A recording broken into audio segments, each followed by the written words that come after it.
Menuju Indonesia Emas 2045, pemerintah mempersiapkan generasi muda dengan berbagai upaya. Namun ternyata tidak hanya pemerintah nih yang turun tangan, banyak juga stakeholder, mulai dari institusi pendidikan hingga perusahaan juga berlomba-lomba untuk membuat sebuah program pemberdayaan untuk pemuda. Nah, ada suatu program yang sedang dijalankan oleh XL Axiata Future Leaders, yaitu Rumah Akselerasi Inovasi, yang menjadi salah satu jawaban dari kebutuhan dari ikhtiar yang telah dilakukan ini.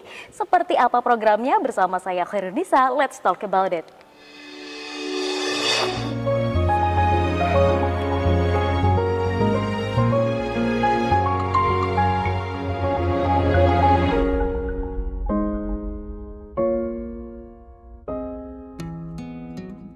Ya pemirsa, kembali lagi bersama kami dalam program Let's Talk. Pada episode kali ini kita akan berbincang dengan Mas Wahana Gali yang merupakan XLFL Awardee Batch 9 dan juga merupakan Partnership Manager of Rumah Akselerasi Inovasi. Kita sapa terlebih dahulu. Assalamualaikum. Waalaikumsalam. Bagaimana Mas kabarnya hari ini? Alhamdulillah baik. Alhamdulillah baik, siap.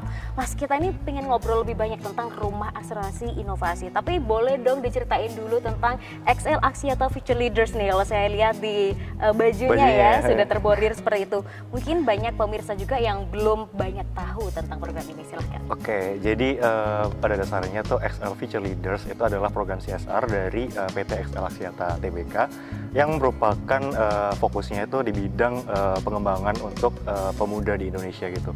Pada khususnya lebih ke arah teman-teman mahasiswa yang masih berumur kurang lebih sekitar 18 sampai 21 tahun dan berfokus kepada teman-teman di sekitaran semester awal, tingkat pertama dan tingkat kedua seperti itu. Oke, ini sudah berjalan berapa lama nih? Sekarang sudah berjalan 10 tahun, Kak. Jadi akan masih berjalan juga untuk XL Future Leaders ini nantinya. Oke, baik. Nah, mungkin boleh nih di spoiler juga. Kira-kira apa yang membuat XL Future Leaders ini berbeda dengan beasiswa lainnya gitu? Sampai akhirnya Mas Galih ya panggilannya ini memutuskan, oke, aku mau join di XL Future Leaders. Oke, jadi ini unik juga sih ya. Soalnya XLFL ini sendiri aku rasa kayak beasiswa yang beda dari beasiswa yang lainnya. Kenapa aku gitu bisa aku bilang kayak seperti itu? Pada awalnya tuh aku rasa aku kira kalau misalnya beasiswa itu hanya seputar fresh money, itu uang saku yang diberikan secara cuma-cuma gitu ya dari perusahaan ataupun instansi yang lainnya.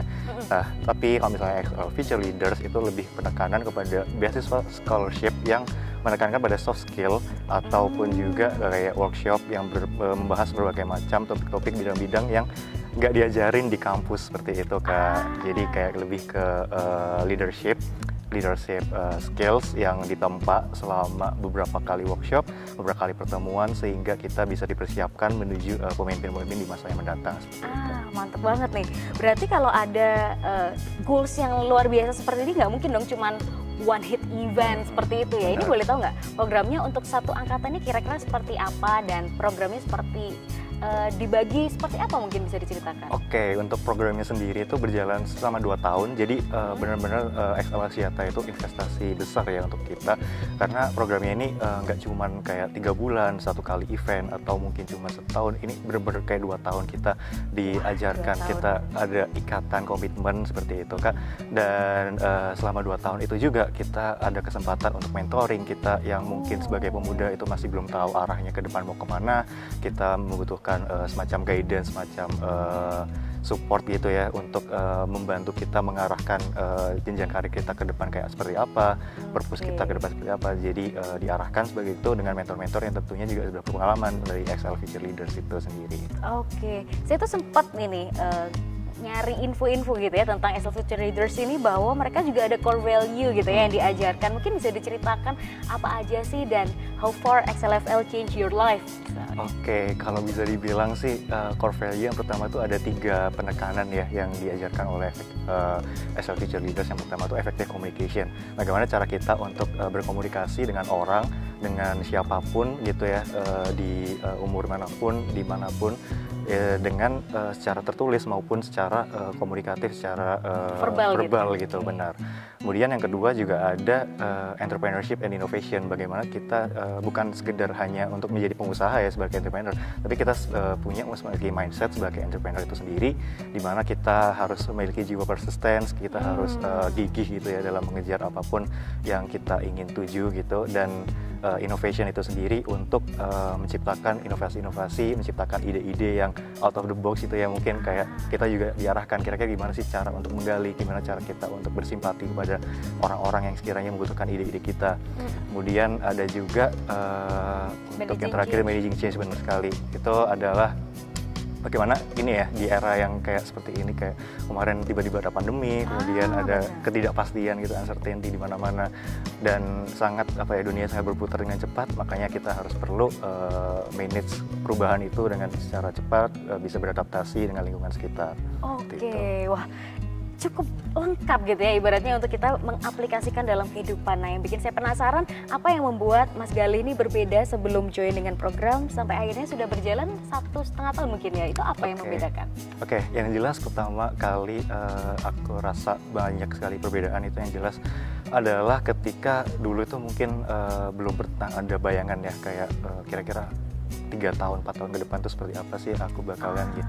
Jadi yang dulu tuh mungkin lebih kayak live it to flow gitu ya, nggak punya arahan, cuman kayak oke, aku bakal kuliah aja, cukup belajar aja, nanti nggak tahu deh arahnya kemana, terserah nanti kayak gimana. Nah habis itu ketemu sama XLFL, kemudian diajarin mentor segala macam, diajarin gimana cara bikin goals, dan yang paling penting juga kenapa kita harus membuat goals ya, membuat tujuan supaya sesuai sama apa yang kita inginkan gitu. Dan di situ juga diajari macam-macam, dan cara berkomunikasi juga saya juga belajar banyak banget dari sini. Kemudian ada banyak challenges, banyak material seperti business plan, business acumen yang aku juga dapatkan banyak di sini seperti itu, Kak.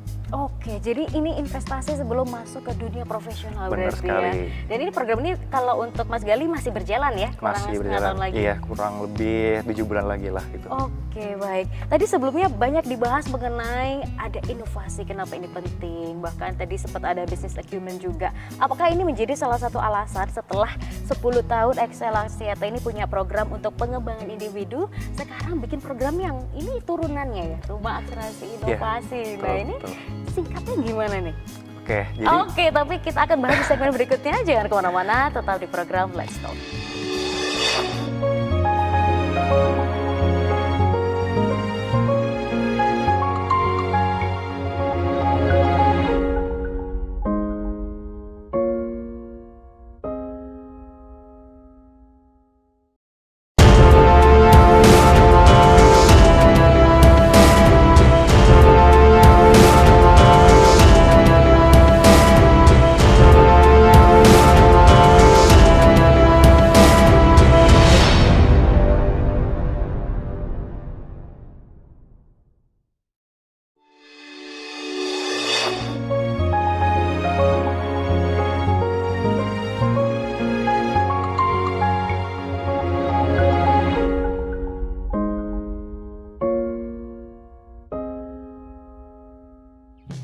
Ya pemirsa, kembali lagi bersama kami dalam program Let's Talk yang masih berbincang dengan Mas Galih. Tadi di awal sempat disebutkan bahwa program dari XL Future Leaders ini berfokus kepada individual untuk dikembangkan. Nah, tapi saat ini ada program baru nih yang fokusnya lebih besar kepada organisasi, komunitas maupun startup. Seperti apa dan kenapa namanya adalah Rumah Akselerasi Inovasi.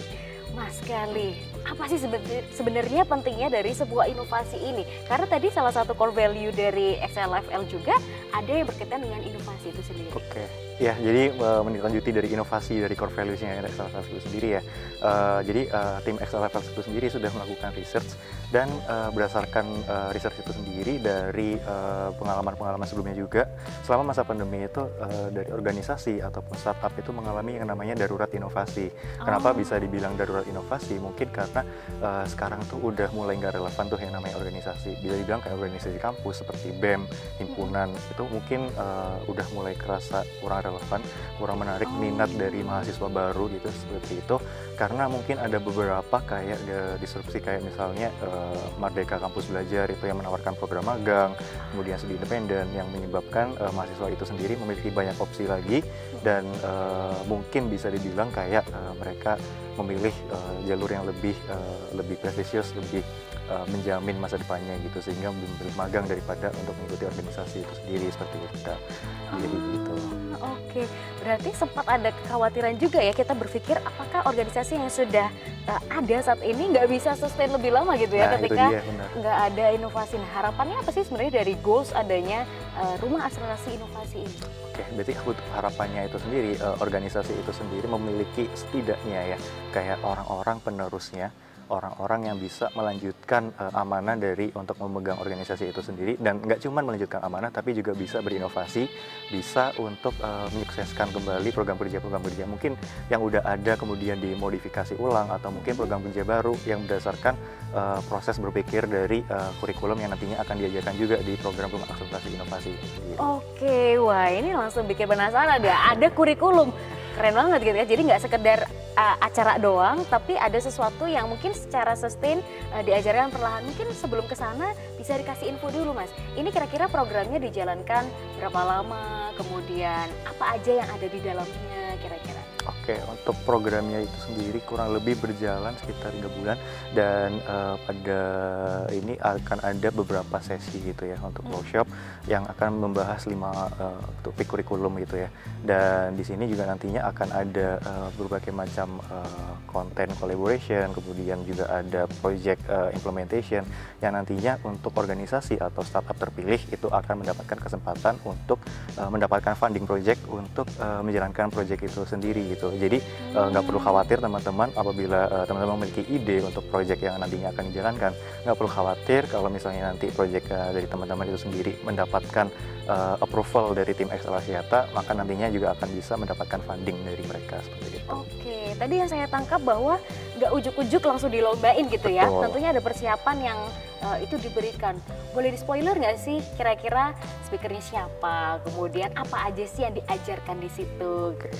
Nah, untuk speakernya sendiri mungkin sedikit spoiler, nantinya akan ada mungkin dari Bang Fajrul gitu, kalau teman-teman tahu itu mantan jubir presiden yang sekarang juga menjadi duta besar seperti itu, Bang Fajrul Rahman.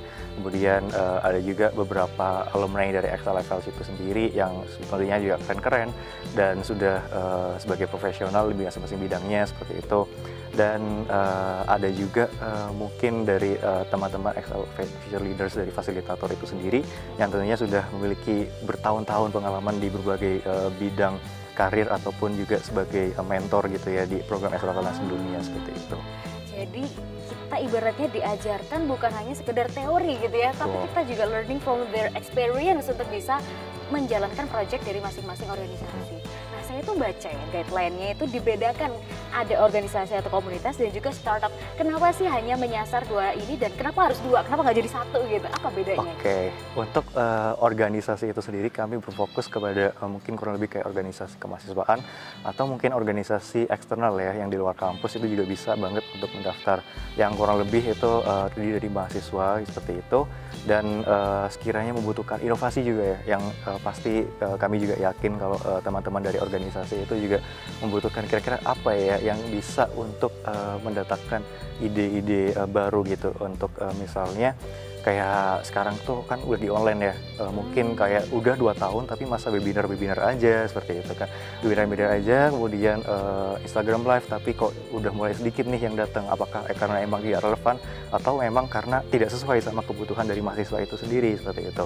Kemudian untuk startup, kami mendefinisikan startup sebagai perusahaan bebas ya dari bidang apapun, mau teknologi, mau perikanan, mau pertanian, apapun sosial, itu yang berdiri mungkin lebih dari 1 tahun sejak pendiriannya, itu bisa banget mendaftar untuk program kami. Mungkin karena startupnya membutuhkan koreksi untuk berjejaring dengan 99 lebih beneficiaries lainnya yang nantinya akan mengikuti program reaksi ini sendiri. atau mungkin juga membutuhkan inovasi seperti tadi yang saya bilang seperti itu. Oke, wah ini semakin menarik nih. Ada syarat khususnya nggak sih? Tadi sempat di spoiler ya bahwa ini setidaknya sudah berjalan 1 tahun. Kira-kira apa aja? Oke, untuk syaratnya itu sendiri dari teman-teman organisasi ataupun startup tadi selain harus berdiri dari lebih dari 1 tahun itu sendiri, yang jelas delegasinya juga maksimal ada umur 25 tahun seperti itu. Tapi ya, tenang dulu ya teman-teman, kalau misalnya ada salah satu atau mungkin salah 2-3 delegasi dari teman-teman atau anggota teman-teman yang masih berumur di bawah 25 tahun itu masih diperbolehkan untuk mendaftar seperti itu. Oke, baik. Wah, pemirsa, ini saya semakin penasaran karena tadi sempat disebutin juga spoiler berkaitan dengan speakernya siapa. Nah, saya tuh pengen lebih mengenal lebih jauh kira-kira kurikulum apa aja sih yang diajarkan selama 3 bulan berjalan sampai sebelumnya nanti ada project yang akan dilombakan antara komunitas ataupun organisasi dan juga untuk kategori startup. Tapi nanti di segmen berikutnya jangan kemana-mana, tetap di program Let's Talk.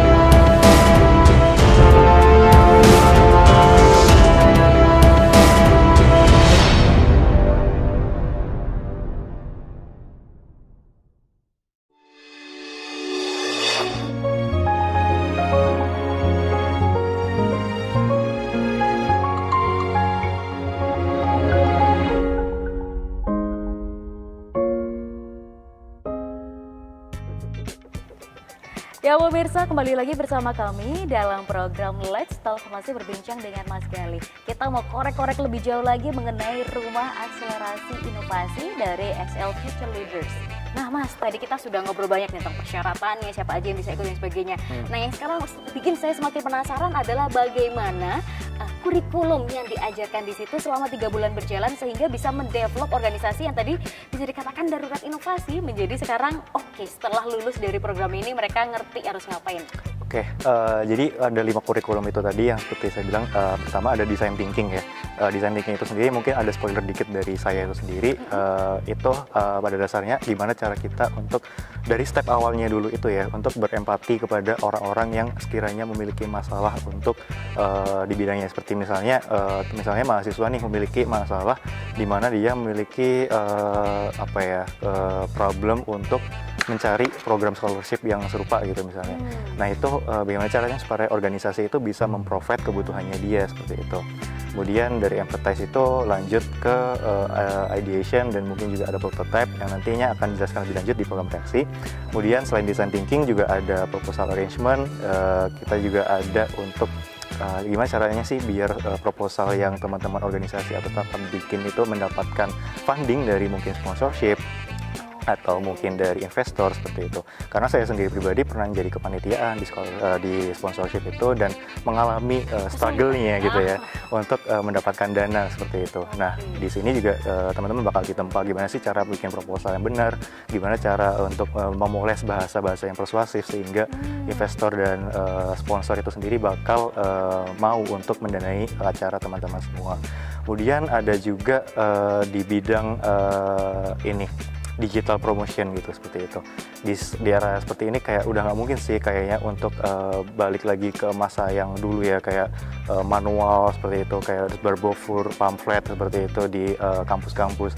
Tapi untuk saat ini lebih ke arah gimana caranya untuk optimalisasi akun-akun teman-teman, akun-akun organisasi ataupun startup, baik itu di Instagram, LinkedIn, YouTube, dan banyak hal lainnya, medium-medium lainnya yang bisa teman-teman pakai, teman-teman gunakan sebaik mungkin sehingga bisa menemukan audiens yang tepat dan juga nantinya organisasinya bisa berjalan dan tetap relevan untuk teman-teman yang lain di luar sana seperti itu. Kemudian 2 lainnya itu ada yang satu speaking presentation. Kenapa itu penting? Karena ini ya, untuk dari ide teman-teman itu sendiri gimana caranya supaya teman-teman itu bisa persuasi gitu ya, persuasi baik itu dari investor atau sponsorship tadi bisa untuk melakukan presentasi dalam waktu yang singkat, dalam dikasih waktu misalnya kayak 1 menit, 2 menit, tapi bisa membuat hati investor itu luluh gitu ya. Jadi kayak Gak cuma cewek yang luluh ya. Bener banget. Jadi seperti itu. Kemudian ada tadi sempat sebutin business acumen. Iya, business acumen. Itu apa sih sebenarnya business acumen? Itu adalah pemahaman sih sebenarnya. Pemahaman secara garis besar mengenai bisnis. Sebenarnya nggak cuma bisnis, tapi lebih kayak pemikiran seorang pebisnis itu kayak apa sih? Bagaimana cara untuk kita melihat segala sesuatu itu melalui helikopter view ya istilahnya. Kalau misalnya di FLFL itu gimana caranya kita bisa melihat dari keseluruhan gitu, nggak cuman kayak satu fokus di bidang, tapi kita juga melihat gimana sih dari aspek marketingnya, gimana sih dari aspek HR-nya, bagaimana sih aspek dari sales ataupun operations-nya, mungkin seperti itu. Oke, wah menarik ya. Ini paket komplit ibaratnya yang akan mungkin bisa merubah suatu organisasi yang tadi darurat inovasi sekarang bisa kepikiran melakukan sesuatu. Tapi yang menjadi pertanyaan adalah setiap organisasi ini kan mereka punya keunikan sendiri, jalan di industri yang berbeda dan sebagainya. Bagaimana bisa ibaratnya kita menyaring karena ada proses seleksi juga ya. Dan kemudian dalam prosesnya nanti menyamakan antara kualitas organisasi A dan B ini saya penasaran banget gimana kira-kira nih. Oke, jadi ada 100 beneficiaries ya yang di awal gitu ya. Dan itu akan ada beberapa sesi yang tadi seperti saya bilang 5 kurikulum itu tadi. Kemudian mereka akan diminta nih untuk membuat pitch, membuat proposal itu. Dan dari proposal itu sendiri akan kami saring menjadi 45 yang akan kemudian dilanjutkan ke sesi-sesi berikutnya. Dan setelah dari berbagai session itu sendiri akan disaring nih top 3-nya, dan kemudian mereka akan mendapatkan kesempatan untuk melakukan implementasi proyeknya. Dan dari implementasi proyek itu juga kami akan memberikan funding gitu ya. Jadi seperti yang saya bilang tadi, nggak perlu khawatir, nanti kami akan memprovide dana dari XL Axiata untuk teman-teman organisasi ataupun startup yang terpilih gitu, seperti itu. Oke, baik. Nah, kemudian bagaimana nih cara mendaftarnya nih? Nah, ini pasti pemirsa penasaran. Apakah masih dibuka, timeline mendaftarnya sampai kapan dan bagaimana? Oke, untuk pendaftaran itu sendiri kami akan tutup tanggal 5 April jam 23.59. Jadi teman-teman cukup mendaftar aja melalui link di link.tree/xlfl gitu ya. Jadi nanti teman-teman bisa open juga itu melalui akun Instagram XL Future Leaders. Di situ juga ada bio-nya di websitenya linktree/xlfl. Nanti teman-teman juga akan didirect menuju Google Form untuk nanti tinggal teman-teman mengisi kira-kira organisasi atau startup teman-teman nih bisa ngirim delegasi siapa aja, dan tinggal langsung isikan deskripsi singkat mengenai organisasi atau startup teman-teman, base-nya ada di mana, fokusnya ada di mana, dan kenapa sih organisasi atau startup teman-teman itu harus dipilih oleh XLFL untuk menjadi beneficiaries dari kami itu sendiri. Mungkin seperti itu sih Kak secara in brief ya. Oke, berarti kalau pemirsa pengen tahu lebih lengkap tentang program ini juga bisa lihat di Instagramnya XL Future Leaders ya. Mungkin sebagai penutup, boleh dikasih info Mas Gali kepada pemirsa satu alasan kenapa para organisasi, komunitas ataupun startup wajib join di Rumah Akselerasi Inovasi. Oke, yap. Jadi di era yang mungkin bisa dibilang nggak jelas ini ya, kayak uncertainty, beberapa kali sempat kayak tiba-tiba A, tiba-tiba B, lalu pindah ke Z gitu. Dan bisa dibilang organisasi ataupun startup juga sangat terpengaruh sama impact-nya seperti itu. Dan mungkin kalau yang bisa saya bilang, kalian organisasi ataupun startup harus banget untuk join di program akselerasi inovasi itu sendiri, untuk teman-teman ini sendiri bisa mendapatkan cara-cara untuk menggali inovasi, cara-cara untuk menggali simpati, menggali kira-kira kebutuhan apa sih yang ada di pasar sekarang, kebutuhan apa yang ada di organisasi, kemudian seperti itu. Dan teman-teman juga bisa banget untuk berkolaborasi dengan beneficiary-beneficiary-nya, dan tidak menutup kemungkinan untuk teman-teman juga bisa mendapatkan funding itu sendiri dari XL Axiata. Oke, baik, terima kasih banyak Mas Gali sudah berkenan untuk sharing hari ini. Semoga lancar untuk proyeknya, banyak yang join dan tentunya memberikan banyak kebermanfaatan ya untuk banyak orang. Dan pemirsa, tak terasa 30 menit sudah kita berbincang hari ini. Kita masih akan ngobrol dengan episode-episode berikutnya. Dan terima kasih atas kebersamaan Anda. Sampai jumpa.